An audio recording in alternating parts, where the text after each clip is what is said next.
So buying cryptocurrencies in Singapore can be a tricky business, and there are quite a few ways you can get cryptocurrencies with fiat. So today I'll take you through one of the latest platforms in Singapore, how you can sign up, create an account, and buy crypto with them. So before we jump on into the video, I'd like to thank today's sponsor, which is Independent Reserve, for sponsoring today's video.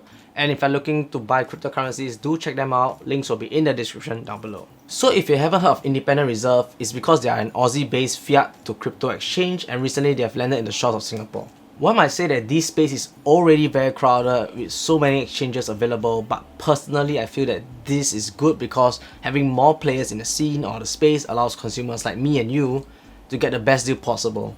So right now we're going to hop over to the computer and show you how to get started with Independent Reserve. But before we hop on, always exercise precaution and do your own research before putting money into any forms of investment. And I'll leave links in the description down below. Using those links, you're able to get a $10 credit when you sign up and when you purchase your first cryptocurrencies with them. So because I have already signed up for an account and I'm waiting for verification, but nonetheless, I'll still take you through the process of how to get started. So when you arrive on the site independentreserve.com.sg, you're able to see a few things like the buy and sell. You can see different tokens here. You can see OTC, which means over the counter, that allows you to do purchases of more than like 100,000. So these are usually for very, very big purchases. For whales, like people like me, I cannot afford that. So mine will be mainly through the buy and sell. And then next, we have the product. So there are pretty interesting stuff here like the auto trader that I'm pretty interested to try. So once I get verified, I will check them out and I'll let you guys know how it goes. And then we also have the markets of the different tokens. We have blog, help, about us, log in and create account. So what we're gonna do is to click on create account. Okay, so once you come to the page that says create account, there's only 3 steps that you need to take. So over here, it's create account. What you have to do is to fill in the username, a password, and then you repeat that password. And for the referral code, it will be shown on the screen, so you could just key that in and that will give you $10 worth of cryptocurrencies using my referral code. And then we're gonna hit create account. So just let me quickly do this. Okay, and then you're going to step 2, which is your identity details. Account type, chances are it's going to be personal because if you're the one trading it, it's going to be personal. Purpose of account, it could be trading, it could be investment, whatever it is. Your source of funds. And then this will be your real first name, your last name, your birth of date, date of birth, your postal code, as well as your country. So for this email section, you have to key in the email that you have control and access to because they're going to be sending you a verification code through the email and you have to key that code back into the email. And then you have to key that code that's in the email onto this platform. So once all that is done, you can click on verify identity. Alright, so once you have verified your email, 2 other options will come out, and this is for my account. You'll see things like phone number as well as 2-factor authentication. So I would suggest that you go for the 2FA as well.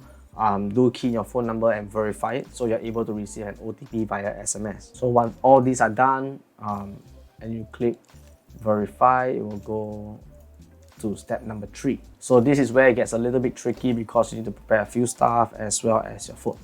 So the first thing you need is to have a picture of yourself with a piece of paper and your ID doing this. So you have to hold like your ID here and then a photo with that says Independent Reserve, the date of whatever is written on the screen.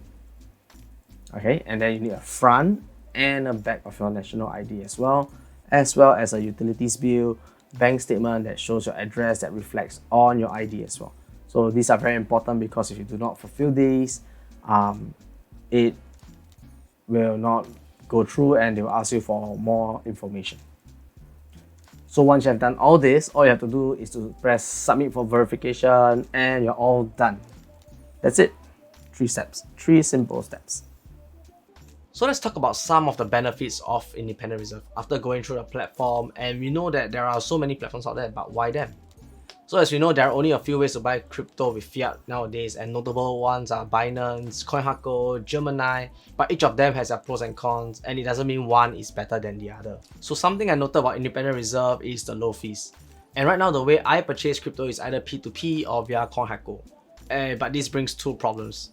P2P, number one, is very dependable on having sellers who are willing to sell at the market rate, and more often than not, the rates in P2P market might not be the best, but there might be some good rates. But with the good rates, it comes with a minimal purchase of a couple of $1,000s, which is a sum of money that not many of us can put into crypto. Having said that, independent reserves rate might not be the best, but one is able to see the order book, the recent purchases that is being done on the platform, and the trades that are going on right now.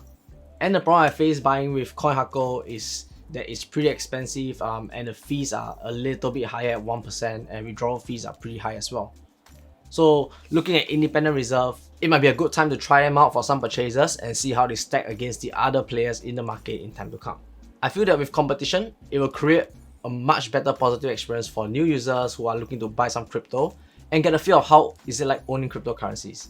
Because who might know, it might be the next currency of the future, like El Salvador. And that's the end of today's video. If you have enjoyed this episode, do hit the like button, it helps the channel quite a bit. Subscribe if you haven't, and do check out independent reserve. Links are in the description down below, and I'll see you in the next video.